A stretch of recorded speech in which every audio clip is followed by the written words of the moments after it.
കമലതളത്തില് ലാലേട്ട അഭിനയിച്ച റോൾ എന്നെ വിളിച്ച ഞാൻ ആത്മഹത്യ കളയും. അതെല്ലാം എന്റെ മുമ്പിൽ വേറെ വഴിയില്ല എനിക്ക്. അപ്പൊ ആവനാടിലെ ബൽറാമിന്റെ അസീസിനെ വിളിച്ച അങ്ങനെ ഇരിക്കും. അവനാണെന്ന് പറഞ്ഞാൽ മതി, അപ്പൊ ഞാൻ ഭാവിയിൽ ഒരു ഓസ്കാർ അവാർഡ് കിട്ടിയാലും താല്പര്യമില്ല, സത്യമായിട്ടും പോവില്ല. അതുകൊണ്ട് ആരെയും തരാൻ വേണ്ടി മെനക്കെടുന്നുണ്ടെങ്കിൽ തരരുത്.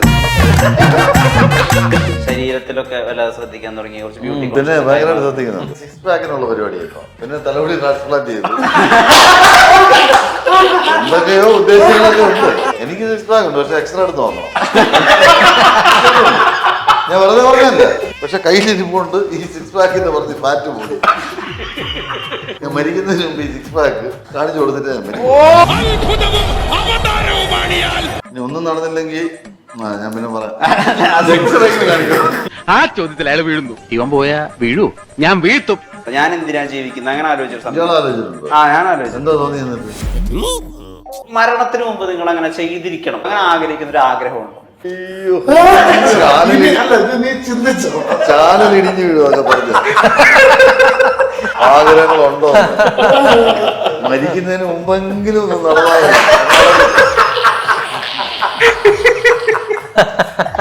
ഒരെണ്ണം ഇപ്പോഴും അത് ആഗ്രഹിച്ചേ ഉള്ളൂ. അപ്പൊ ആണെങ്കിൽ ഒരു 3 അപ്പം സാധാരണ മനുഷ്യൻ കഴിക്കുമ്പോൾ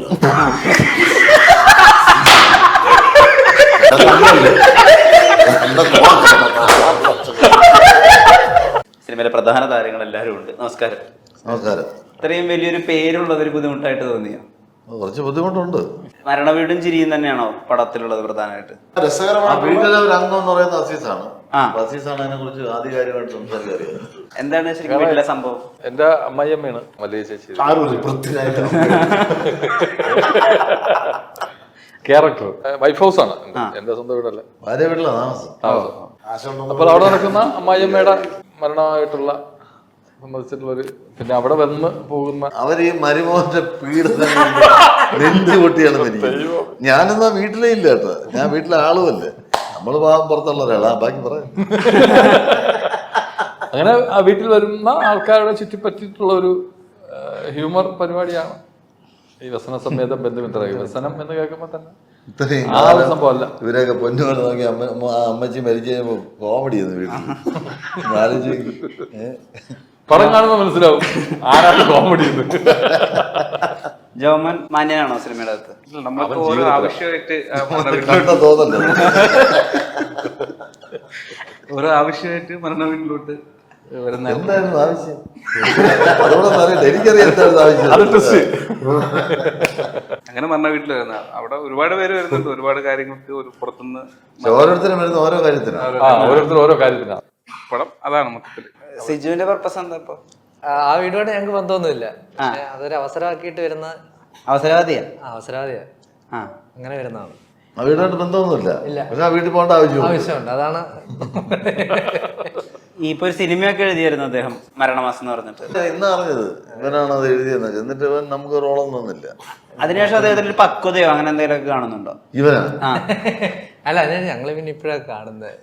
പക്വതയൊക്കെ പണ്ടേ ഉണ്ട്, അല്ലേ പിന്നെ ഇതൊക്കെ എഴുതാൻ പറ്റുമോ? പക്വതയൊക്കെ ഉണ്ട്. അല്ല, വ്യസന സമ്മേളനം കഴിഞ്ഞതിന് ശേഷമാണ് ഇത് ആ സിനിമ എഴുതിയിരുന്നെങ്കിൽ പൈസന്റെ കറക്റ്റ് പിടിച്ചത്. ഭയങ്കരമായിട്ട് അടുത്ത് നമ്മള് വിപിൻ ദാസിന്റെ സ്കൂളിൽ നിന്ന് വരുന്ന ഒരു സിനിമ, അതിനൊരു പ്രത്യേകത ഉണ്ടാവുമല്ലോ. അതിന് എന്തായാലും ഒരു ചിരി ഡിമാൻഡ് ആയിട്ടുണ്ടാവും, അല്ലെങ്കിൽ തിയേറ്റർ വാച്ചിൽ എല്ലാവരും കൂടിയിരിക്കുമ്പോൾ ഒരു ചിരി ഉണ്ടാവും. വ്യസന സമേതം അത് സെർവ് ചെയ്യുന്ന തന്നെയാണോ വിചാരിക്കണം? അതിൽ നല്ല വിശ്വാസമുണ്ട്.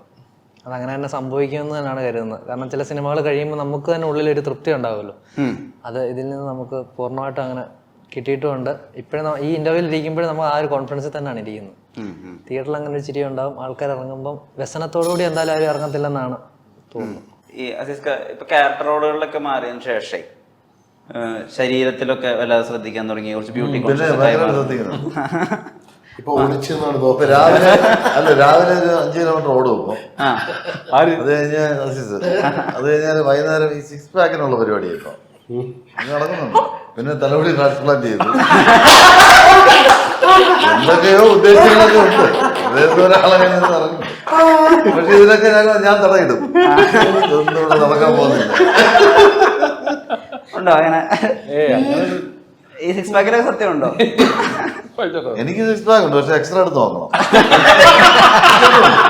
ഞാൻ വെറുതെ പറഞ്ഞല്ല, എനിക്ക് 17 വയസ്സിലുണ്ട്. ആൾക്കാർ വിചാരിക്കും ഞാൻ കള്ളം പറയണമെന്നാണോ? അല്ല, പക്ഷെ കയ്യിലിരിപ്പുണ്ട് ഈ 6 പാക്കിന്റെ പറഞ്ഞ് ഫാറ്റ് കൂടി. അപ്പൊ അത് ഇനി എക്സ്റേ എടുത്താൽ കാണാൻ പറ്റും, അല്ലെങ്കിൽ വൻ ജോലി ഞാൻ ചെയ്യേണ്ടി വരും. പക്ഷെ ഒരു കാര്യം ഞാൻ പറയാം, ഞാൻ മരിക്കുന്നതിന് മുമ്പ് ഈ 6 പാക്ക് ഞാൻ കാണിച്ചു കൊടുത്തിട്ട് ഞാൻ മരിക്കും. അത് ഉറപ്പാണ്. ഞാൻ ഇങ്ങനെ മുമ്പ് പറയുന്ന ഒരാളെ കേട്ടിട്ടുള്ളൂ, ജോൺ അബ്രഹാമിനെ. ആള് പറഞ്ഞിട്ടുണ്ട് ആള് മരിക്കുമ്പോഴാണ് 6 പാക്ക് ആയിട്ട് മരിക്കുന്നു. ഇനി ഒന്നും നടന്നില്ലെങ്കിൽ ഞാൻ പിന്നെ പറയാം. ജീവിച്ചിട്ട് പോണ സമയത്തെ ഇപ്പം എന്നാലും ഒരു ദിവസം നമ്മൾ മരിക്കുമല്ലോ, നിങ്ങൾക്ക് ജീവിതത്തിന് ഒരു പർപ്പസ്, അതായത് നമ്മൾ ജീവിക്കുന്നത് ഇതിന് വേണ്ടിയിട്ടാണ്, അങ്ങനെ ആലോചിച്ചിട്ടുണ്ടോ? ഞാൻ എന്തിനാ ജീവിക്കുന്നത് അങ്ങനെ ആലോചിച്ചിട്ട് ആലോചിച്ചിട്ടുണ്ടോ? ഞാൻ ആലോചിച്ചു. എന്താ തോന്നി എന്നിട്ട്? അതായത് അതൊന്നും കേട്ടിട്ട് നമ്മള് പറയാം. ഇയാളതൊന്ന് പറഞ്ഞിട്ട് നമുക്ക് അടുത്ത കാര്യത്തിലോട്ട് കിടക്കാം. ജീവിതത്തിന്റെ ജീവിതം എന്ന് പറയുന്നത് വെള്ളത്തിൽ വരയ്ക്കുന്ന ഒരു വരെ ഉള്ളൂ, അത്രേ ഉള്ളൂ. ഈ നമ്മൾ പണ്ട് ആസ്വദിച്ച സുഖം എന്താണെന്ന് നമുക്ക് ഇപ്പോൾ ഓർമ്മയുണ്ടോ? ഇല്ല. പക്ഷെ നമ്മൾ പണ്ട് അനുഭവിച്ച വേദന നമുക്ക് ഓർമ്മയുണ്ടാവും. സുഖം നമ്മൾ മറന്നു അല്ലേ? ദുഃഖം നമ്മൾ മറക്കില്ല. അതാണ് ജീവിതം. ഇത് ആലോചിച്ച് വരുന്നതാ അത് പുസ്തകമായി? ഞാൻ വലിയ സംഭവമാണ് നിങ്ങൾക്ക് അറിയാത്തുള്ളത്, മനസ്സിലായില്ലേ? ശരിക്കും ഞാൻ പറയുന്നത് സത്യം. നമ്മുടെ പിന്നെ ജനനത്തിന്റെയും മരണത്തിന്റെയും ഇടയിൽ ഇൻ ബിറ്റ്വീൻ ആയിട്ടുള്ള ഒരു ലൈഫ് ടൈം ഉണ്ട്. That is life. ആ സമയത്ത് നല്ല അനുഭവങ്ങളോടുകൂടി മരിക്കാൻ എല്ലാവരും ശ്രമിക്കും, പക്ഷെ നടക്കാറില്ല. അങ്ങനെ നല്ല അനുഭവം മാത്രമായിട്ട് ഇവിടെ ഒന്നും ആരും മരിച്ചിട്ടില്ല. അതിനകത്ത് കാശെന്നൊരു അടിസ്ഥാനമേ അല്ല അതിന്, മനസ്സിലായില്ലേ? ഇതിനകത്ത് ഒരുപാട് ഫാക്ടേഴ്സ് വേണം. നമുക്ക് ആരോഗ്യമുള്ളൊരു ശരീരം വേണം, ആവശ്യത്തിൽ കൂടുതൽ അല്ല, ആവശ്യത്തിലേറെ പണം ഉണ്ടെങ്കിൽ പണം ആസ്വദിക്കാൻ പറ്റുള്ളൂ. ആവശ്യത്തിന് മാത്രം പണം ഉണ്ടെങ്കിൽ അത് ആസ്വദിക്കാൻ പറ്റില്ല. ആവശ്യത്തിൽ കൂടുതൽ പണം വേണം. മനസ്സമാധാനം എന്ന് പറയുന്നൊരു സാധനമുണ്ട്, അത് വളരെ അത്യാവശ്യമാണ്. ഇതെല്ലാ ഫാക്ടേഴ്സും കൂടെ ഒത്തുചേരുമ്പോഴാണ് ഒരു നല്ല ജീവിതം ഉണ്ടാകുന്നത്. അത് എല്ലാവർക്കും കിട്ടിക്കണമെന്നില്ല, 80% ആൾക്കാരും കിട്ടാറില്ല. നമ്മുടെ ശരിയല്ലേ? ജീവിതം കൊണ്ടൊരു ഉദ്ദേശമുണ്ട്, അങ്ങനെ തോന്നിയിട്ടുണ്ടോ? ജീവിതം കൊണ്ട് ഒരു ഉദ്ദേശമുണ്ട്, നമുക്ക് ഒരു ലക്ഷ്യമുണ്ട്, അങ്ങനെ ജീവിതം കൊണ്ട് ഉദ്ദേശമുണ്ട് എന്ന് അങ്ങനെ ആധികാരികമായിട്ടൊന്നും ചിന്തിച്ചിട്ടൊന്നുമില്ല. പക്ഷെ എന്തെങ്കിലും ആയി തീരണം എന്ന്. ജീവിച്ചു പോയില്ല, അപ്പൊ എന്തെങ്കിലും ആയി തീരണം. പിന്നെ വെറുതെ അങ്ങ് ജീവിച്ച് അങ്ങ് മരിച്ചു പോകണ്ട, പോകുമ്പോൾ എന്തെങ്കിലും ഒരു മുദ്ര കുത്തി പോവുക എന്നുള്ള ഒരു കാരണം അറിയണം. ഇത്ര അങ്ങനെ ഒരാളുണ്ടായിരുന്നു എന്നുള്ളൊരു ആഗ്രഹമുണ്ട്. അങ്ങനെ ഒരാളുണ്ടായിരുന്നു എന്ന് മറ്റുള്ളവർ അറിയുന്ന സമയത്ത് നമ്മളും കൂടെ വേണ്ടേ? അല്ല, എന്നാലും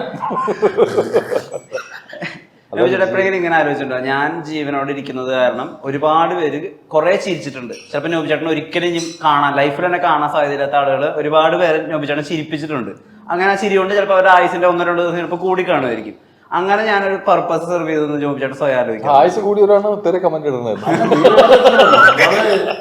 ഞങ്ങള് ചിരിപ്പിക്കുമ്പോ ചിരിച്ചാലേ നമുക്ക് ജോലിയുള്ളൂ. ചിരിക്കാതെ ഇരുന്ന് കഴിഞ്ഞാൽ ജോലി കുറയും. അതൊന്നും ജോലി ഇല്ലടാ, ഇത് എല്ലാ ജോലി ആൾക്കാരെ ചിരിപ്പിക്കാം. ഇതൊരു വലിയ ജോലിയാണ്, ഇങ്ങനെ ആളുകളെ ചിരിപ്പിച്ചോണ്ടിരിക്കല്ലേ? സത്യമല്ലേ? നമ്മൾ പരിപാടി ചെയ്തിട്ട് ഇപ്പം പരിപാടി കുറഞ്ഞു പോയി, ഇപ്പം ചിരി കുറഞ്ഞു. സിജു, അങ്ങനെ ലൈഫിന് ഒരു പർപ്പസ് ഉണ്ട്, അങ്ങനെ ആലോചിച്ചിട്ടുണ്ടോ? ജീവിക്കുക, അത്രേ ഉള്ളൂ. അങ്ങനെ നമുക്ക് സമാധാനം കിട്ടുന്ന രീതിയിലൊക്കെ ജീവിച്ചു പോവാ. ഈ എഴുത്ത്